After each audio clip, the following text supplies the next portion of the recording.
Hello everyone, good day po. Once again, nandito na naman po ako and ngayong araw may papakita ko sa inyong project po namin dito sa may Pililla Rizal. Pero dito po ito sa may Lower Pililla po.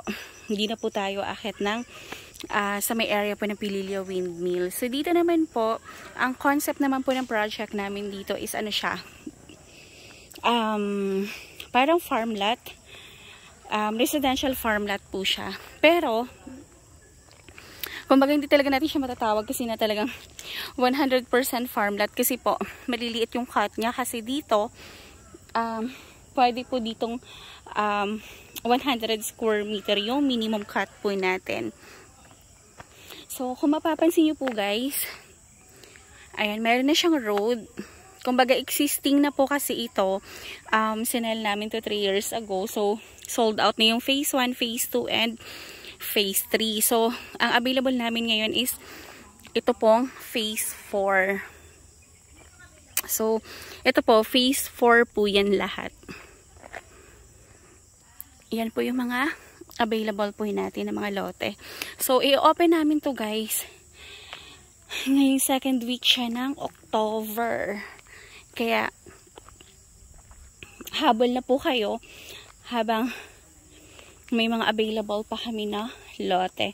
So, ito po is Grand Villas Farm po. Itong project po namin na in-open na expansion po. So, dito, ang elevation po ng lot natin, flat land po siya.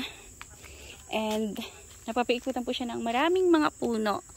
Ayan, puro mga mango trees, and then meron siyang view ng mountain and ayan, Pililla Windmills. Guys, pasensya na kayo, medyo nahihirapan ako magsalita kasi masakit po yung mga singaw ko. Kaya medyo hirap akong magsalita ngayon. Pero dahil gusto kong ipakita sa inyo yung project na to, kahit nahihirapan ako magsalita, go lang talaga. Ayan, para ma-share ko rin po siya sa inyo. And kung interested din po kayo, pwede kayo magpa-schedule ng site viewing sa akin everyday po, from Monday to Sunday, from 9 AM po until 5 PM. So, ito guys, Along Barangay Road siya. So, papasok po itong project po natin mula sa National Road. So, from National Road siguro papunta dito. Kasi first time ko lang po makapunta dito, ngayon pa lang. So, mula National Road hanggang dito sa pinaka-project, parang mga 5 to 8 minutes po. Pero mga ano naman wala naman tayong madadaanan ng mga rough roads kasi puro cemented road siya, and Along Barangay Road po yung project po natin. And kung mapapansin nyo, since phase 4 ito, sinama na po siya ng developer ni Brilliant ng pagkakalsada. And yung turnover pala natin dito guys, yung ating pong main road po, naka-cemented road siya. Yung mga secondary road natin, naka-graba po siya. Parang mga state side po, na ganun yung kanyang concept. Kaya maganda siya. So, nung nakaraan, talagang as in malinis. Kasi talagang di-develop kasi sila, naglalagay sila ng road. Kaya lang ito na naman, kasi lagi pong umuulan. So, mabilis talaga tumubo yung damo. Pero, 101% sure ko sa inyo na yung lote po dito is flat talaga siya and good for farming talaga. And, yung lupa natin dito mataba siya. So, talaga siya, perfect para sa mga pagtatanim ng mga gulay and kayo pong, kung ano po yung gusto ninyo, and perfect siya patayuan ng, ayan, kanina kasi pagpasok namin sa phase 1, phase 2, and phase 3, may nakikita na po kami mga, pailan-ilan po na may mga bahay kubo na pong naglagay sa mga lupa po nila, kasi yung phase 1 po natin hanggang phase 3, nag-turnover na po sila. So, itong phase 4 na lang po yung hindi, kasi bago pa lang po ito, ayan, kaka-open pa lang. So, kung mapapansin nyo po, ang ganda, at saka parang ang hanhan po ng paligid kasi puno siya talaga ng puno, as in. Kaya, maano ka talaga, marerefresh ka po talaga dito sa lugar po na to. nakakatuwa siya guys, oh. Kasi tingnan mo yung view from here po sa kinahatayuan ko. Ayan, yung view mo po dito, mountain view siya. And sa likod po ng ano na yan, ng mountain na yan, nandyan po yung mga windmills po natin. So nakakatuwa, oh, ang ganda. Para kang, alam mo yun, yung para ka na sa ibang planeta.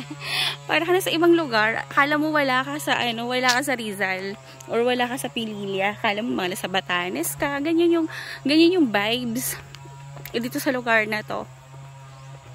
Napaka-ano po guys, napakaganda, napakahanahan po ng paligid. Ayan, kung naghahanap ka ng gustong gawing vacation house, gusto mo lang magtanim-tanim, or gusto mo lang magkaroon ng mini farmlet, or someday gusto mo magkaroon ng resort, itong lugar po na to is ano talaga siya, perfect po. And maganda yung ambience dito eh. At saka ang dami ko nakikitang ano ba to? Mga prutas-prutas. Tapos meron ako nakita din na rambutan na maraming bunga. Ayun, oh. Tingnan nyo guys, nakaano na siya talaga. Nakakalsada na siya. Tapos ang daming rambutan doon sa area na yun.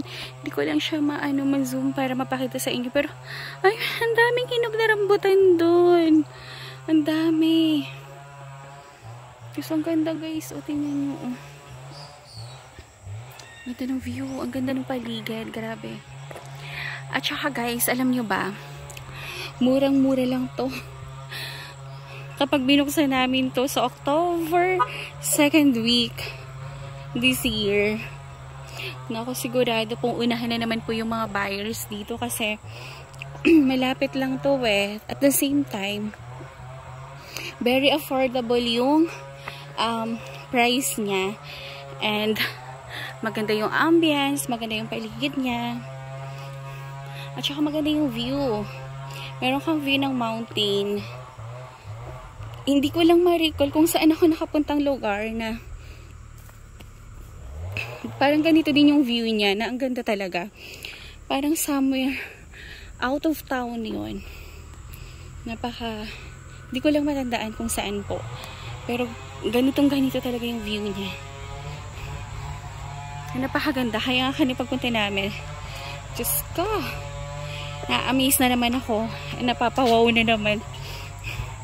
Kaya nakakatuwa. Alam mo yung pag-ahente ka, nakakatuwa lang kasi yung mga lugar na hindi mo ina-expect na mapupuntahan mo is maaapakan mo, mapupuntahan mo talaga. Nakakatuwa. Ayun o, parang nasa ibang ano ka, parang feeling mo ang layo-layo mo na sa Manila. Pero nandito lang to sa Rizal. Ganda guys. Ayan siya. Ito yung mga secondary road. So aayusin pa yung mga roads na yan. Ayan. So lalagyan pa yan ng mga graba po para hindi siya maputik. Ayan. Ayan guys. So ang ganda ng view. At saka dito pala, since existing na to, meron na siyang tubig and kuryente. Yung tubig po natin dito, naka Manila Water na ay Nawasa pala. Ko alam kung ano difference ng Manila Water sa Nawasa. Kasi tawag nila dito Nawasa yung tubig nila. And then kung makikita natin, may mga wires na ng kuryente. So may Meralco na rin po dito. So kapag pagod talaga ako guys. Konti lang yung nilakad pero pagod ako. Pasensya at hinihingal talaga ako. And then ito guys tingnan nyo yan. Yung nakabakod na. So ang bumili niyan, isang may-ari lang. 400 square meter po yung binili niya. Tapos ayan, pinabako rin na po niya. Tapos maraming nakapasok na mga mangga sa lupa niya. Imagine mo yun, 1, 2, 3, 4. So 4 na malalaking puno ng mangga yung nakapasok po sa kanyang lote. So hindi na siya magtatanim ng mangga kasi mayroon ng instant mangga sa property niya. At the same time, alam mo yung pagkahilera ng mangga na nasa one side lang talaga siya, na nandun lang. Tapos ito na yung lote niya. Ayan o. Nakakatawa. Tapos ito guys, ayan. Itong road na yan, barangay road yan. So sorry, ang ingay po nung nagaan. May homeowners po kasi doon na may napasok na mangga po sa property niya. Pinaputol niya. Kaya, ayan, nag-chainsaw po sila. So, ito po yung view niya guys. So, tingnan nyo po. Ayan. Ayan. So, ito po yung guardhouse. Dito sa loob. So, may garden po dito na nagbabantay. So, ayan po yung parang outpost nila. Pero meron kami sariling office dito sa labas lang. Bago po pumasok dito sa project. So, kapag dito ka naman na side, ayan. So, ang view mo naman dito, ito siya. Mountain view siya. Ayan. So, mag-invest na po kayo dito at mag-inquire na po kayo, guys. Kasi, ang minimum cut lang natin dito is 100 square meter po. Parang nasa ano lang siya. Basta mura lang dito. Hindi ka aabot. Pag lumabas na po yung final price talaga, mag-post ako ng panibago para masabi ko na po kung magkano yung price. Kasi hindi pa sila nagre-release talaga ng presyo kung magkano para sabay-sabay po lahat ng mga agents mag-offer. So nagkataon lang talaga na nandito na kami sa way, dinaanan na po namin kasi ilalabas na rin naman siya, ilo-launch na rin naman siya ng second week po ng October. Kaya nauna na po kaming mag-video sa ibang agents. Pero yung price po, sabay-sabay pa rin po ilalabas. So, mag-video na lang ulit ako para masabi ko po sa inyo kung magkano yung price niya and yung terms of payment po niya. So, ayan po, oh. Ayan yung view niya. Kapag dito ka naman na side ng phase 4, bibili. Ayan po. Ayan siya, guys. May mga kalsada na po talaga siya. May mga ready na po siyang roads. Ayan. So, dito naman po, pag nag-invest po tayo, pag turn over sa inyo yung lot, may mga muhon na po siya. So, hindi na po kayo mangangapa kung saan yung property nyo kasi, at hindi na rin po kayo gagasa sa muhon kasi meron na po siyang nakareding muhon.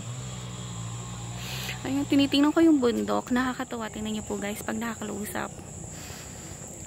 Parang yung kalaparan, ayan, makikita nyo. Parang yung lapad na yan, parang puro siya mais. Puro mais ang tanim. So, paano mo kayo ma-imagine yun, no? Nasa taas ng bundok, pero meron siyang mais. Paano sila nagdidileg? Kaya talagang walang imposible kay God, ano? Nakakatuwa talaga. Tapos, ayan, yung taas po ng bundok na yan. Siguro ang ganda-ganda dyan pag nandiyan ka sa taas. Ayan. So, kung meron kayong questions or inquiry po tungkol po sa project na to, text or call nyo lang po ako sa aking cellphone number 0917-123-9341 po. Yan din po yung aking Viber account. So, pwede nyo po akong i-message. And so, ulitin ko lang po, i-recap ko lang. So, dito po, ang minimum cut po namin is 100 square meter po. So, parang residential farm lot siya kasi hindi talaga natin siya fully matatawag na farm lot kasi hindi siya umabot dun sa minimum na 1,000 square meter. Ayan. Kaya tinatawag na lang siya na residential kasi pwede mo siyang tayuan ng house at the same time pwede ka magtanim-tanim, ayan, mag-farming kung malaking lote po yung nakuha nyo kasi pwede kayong kumuha dito up to 1,000 square meter kung gusto nyo po. Yan siya and napaka-relaxing po dito guys. Napakarami po talaga ng puno ng mangga. So before siguro taniman talaga to ng mangga kaya napakaraming mangga. Tapos flat din po yung area kaya pagdating sa construction di din po tayo mahihirapan. Ayan siya. So kung mayroon kayong question, ayan, text or call nyo lang po ako para masagot ko po kayo. And kung gusto nyo pong magpa-schedule lang site viewing, mag-message lang po kayo sa akin. Ayan. So, guys, please like, share, and subscribe na rin po nitong aking YouTube channel para every time na nag-upload po ako is manonotify po kayo. So, thank you so much. Have a nice day po and God bless everyone. Bye-bye po.